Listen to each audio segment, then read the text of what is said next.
What is going on, beautiful people? This is the Roaming Prepper channel, and I'm your host, Pete. Apologies for the dim lighting today. I'm trying to mellow down, get some work done on the side. But today is the situation report, and I did not do one. I did a very abbreviated one last week. We're going to cover a few different subjects today that I think are relevant to us. Now, what I'd like to point out, those of you who are new, the situation report is a compilation of public release, government and corporate announcements, as well as a compilation of open media, if you will. And it goes by region alphabetically, starting with Africa typically. And then from Africa, it goes through the world, and then each country in alphabetical order as far as what the report has today. So we're going to kind of get started here. So starting with Africa, and this is interesting. So I've been talking about the Congo, that they're having this civil war, they're having government issues. And it's like, what the hell is going on in this random country? Sorry, my camera's a little wonky. What the hell is going on in this country right now? So I had a feeling that it had something to do with some kind of mineral or resource. So sure enough, Congo, Democratic Republic of the Congo, this is from Associated Press. Mine collapse in eastern Congo kills at least 10. Rebel-appointed authorities say an artisanal gold mine collapsed in a rebel-controlled territory in the eastern Congo, killing at least 10 people. So an artisanal gold mine is basically non-corporate, not state-run. It's basically people found a gold vein and they're a bunch of workers just ad hocing a mine. And this happens a lot. People die. But that makes a lot more sense now. If there's a gold and mineral resources in the country, that might explain why this country suddenly broke into a very nasty civil war, and we're trying to figure out why. There you go. Okay, moving on to Somalia, from Al Jazeera. Al-Shabaab battles Somalia army for strategic military base. Al-Shabaab fighters have battled Somali troops and allied forces for control of a strategic army base in southern Somalia, according to the researchers. So Somalia, if you recall, is where a lot of the pirates were hitting the tankers going in and out of the Suez. So depending on who wins, that could cause problems for shipping and more supply chain issues. So we'll keep an eye on that part of Africa. Tanzania arrests 2 senior opposition officials ahead of their party leader's treason trial, Associated Press. Tanzania's main opposition party said Thursday that 2 of its senior officials were arrested on their way to court to attend the proceedings against their party leader, who faces treason charges for calling for reforms ahead of October elections. So I find that very interesting, but, we'll see where that goes. Moving on, East Asia Pacific, Burma.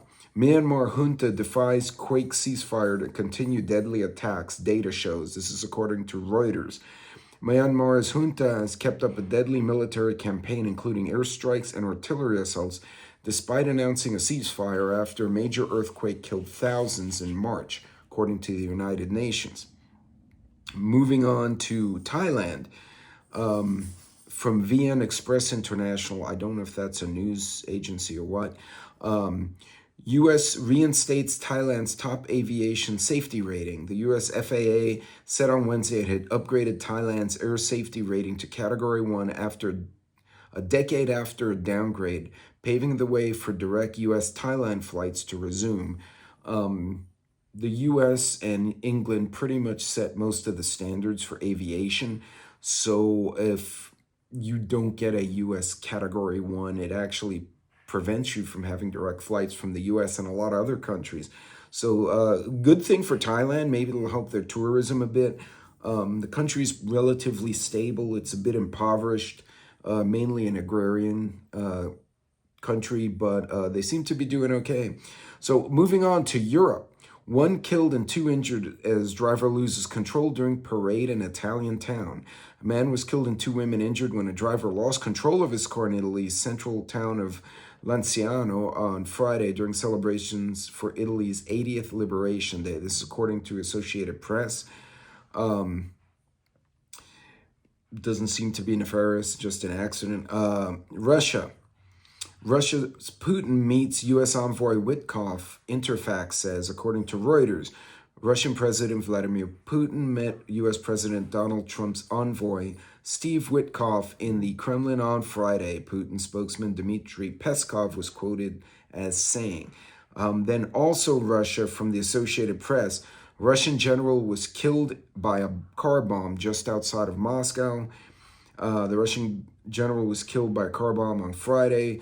Russia's top criminal investigation agency said in the second such attack on top Russian military officers in 4 months.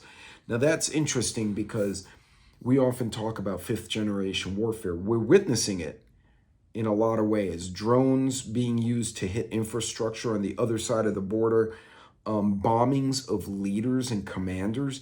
By now, the war is going on a couple of years now. Russia by now has pretty much either sacked or imprisoned the original batch of generals if they didn't know what the hell they were doing. So any general they have now after a couple of years is probably much more competent and has adapted to the new warfare. And the battle in Ukraine is very bizarre because it's a combination of World War I trench warfare with World War II tank battles, with World War III next-gen drone fighting. It's just a little of everything. And if they're trying to take out these generals in the capital of Russia, so it's a question, is it the Chechens? Is it the Georgians, the separatists? Is it the Ukrainians? Who is it? Who was able to get in there? And more importantly, if America, Canada, Mexico, whoever, we get into it with China, Russia, who's to say they don't already have people in our country, which I absolutely believe they do, capable of doing this?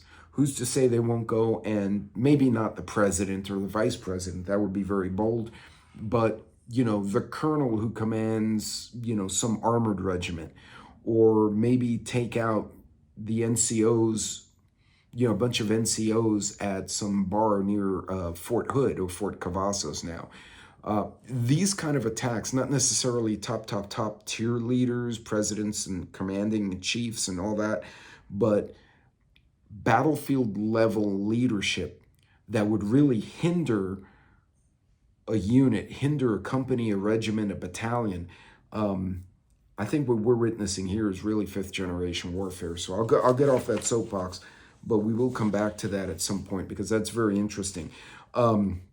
Moving on, Middle East, North Africa, Israel, Palestinian territories. This is for Reuters again. Israeli fire kills at least 44 people in Gaza, hitting a police station. An Israeli airstrike hit a police station in Jabalia on the northern Gaza Strip on Thursday, killing at least 10 people. And Israel's ministry said it had struck a command center of Hamas and the Islamic jihadi groups. So that's continuing to be a fun shit show over in the Middle East. And then Tunisia. Tunisia burns sub-Saharan African immigrant tents or migrant tents in latest clearance effort. This is from the Arab News. Tunisian authorities on Thursday set fire to tents housing sub-Saharan African migrants. An AFP correspondent said in a new drive to clear their informal camps. So the sub-Saharan African migrants would be from Somalia, the Congo, South Africa, Gabon, all those countries below. They're going up into North Africa, Tunisia, Morocco, Algeria, Syria, to then jump across the Med to try to get into Europe. So now the North African nations have an immigration problem because people are trying to use them as a springboard to get to Europe.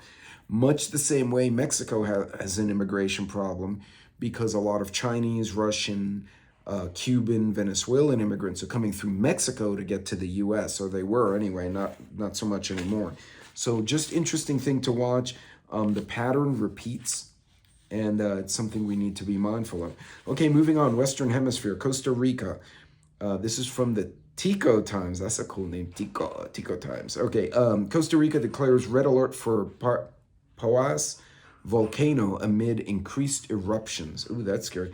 The Costa Rica National Emergency Center declared a red alert for Poas Volcano National Park after reporting a sustained uptick in eruptive activity. Authorities noted that this week's eruptions produced ash columns surpassing 4,000 meters in height. That is substantial. Ecuador. This is from Reuters. Ecuador elections body denies opposition request for a vote recount. Ecuador's election body on Thursday denied a request from the leftist opposition to recount presidential votes from thousands of ballot boxes, narrowing the possibilities for the Citizens Revolution Party to continue to contest the incumbent president. So it looks like the communists are losing in a lot of countries right now. Haiti. Gangs in Haiti killed 4 soldiers and 4 civilians in bid to seize full control of the capital. Gangs trying to seize full control of Haiti's capital have killed at least 4 soldiers and 4 armed civilians who worked with law enforcement to protect their communities. Now, this is very interesting because you think about that. When you have a complete collapse of government, gangs and militias are going to start taking over, and that's what we're seeing here. You notice it said police and armed civilians, which are probably a local militia or maquis of some type. So it's watching these smaller countries when they have these kind of issues, they have these governmental collapses, these civil wars, really gives you a template for how things could be here. And it would vary from state to state, right? A state like Texas will probably be much more coherent for the most part. They probably go back to pioneer times law, the old constitutional law that the judge can hang them high and that's what they get. But you look at a place like New York City, Long Island and the Hudson Valley would be overrun by New Yorkers trying to flee the gangs. I could just see a lot of the echoes of what could happen in these smaller countries. So it's important that we watch this and understand that. Moving on, Mexico Daily News. Cartel conflict shuts down highways in Michoacan. Cartel conflict wreaked havoc across the western state of Michoacan on Wednesday as organized crime gangs blockaded 10 highways by setting vehicles afire. And then a last one from Mexico, also from Reuters. 2 from search crew that uncovered Mexico's Ranch of Horror have been killed. Gunmen on a motorcycle shot and killed 2 members of a civil search organization that discovered a now famous site known as Mexico's Ranch of Horror, the group and authorities said on Thursday. And therein lies the danger if you're a journalist or a YouTuber or blogger or whatever, and you really start speaking the truth and you poke someone's buttons, they may come and delete you from the planet. And it can happen here just as easily as anywhere else. Looking on to the State Department stuff, let's see, event security, mitigation, changing threat. Nope, that's really not something we probably want to talk about. Djibouti, country report, Gabon. Growing cyber threats in Andean nations, Colombia, Ecuador, Peru. They got a report here. Not really seeing. Oh, here we go. Some embassy messages. South Africa, demonstration alert the week of the end of April. Planned demonstrations outside the U.S. consulate. Uganda, level 3, reconsider travel. It doesn't say why. Denmark, a demonstration alert. Protests expected near the U.S. embassy. A lot of protests against the U.S. Costa Rica. Red alert on the volcanoes. I'm trying to see if there's anything else. Emerging threats and strategies for executive leaders. Folks, that looks like about it. And if you happen to be in Colombia, you can have Café con State Department. Basically, the State Department speakers are meeting interested civilian parties as well as corporate leaders and law enforcement to have a roundtable over coffee and donuts kind of thing. It's cool when the government agencies do that. I think there's a lot of value when it's not, oh, the evil State Department, the evil ATF, the evil FBI, whoever, but when those same agents are in the community explaining what's going on and how all of us can be part of something. Now it becomes a collaboration, not a dictatorship, if you catch my meaning. But Some agencies do it, some don't. Anyway, ladies and gentlemen, that is it for this situation report. Thank you for joining me on this one. And we will dig a little bit more into what is going on in the Congo, because that's super interesting. In any case, ladies, gentlemen, be good, be safe, God bless, Godspeed. I will see you all on my next video. Take care.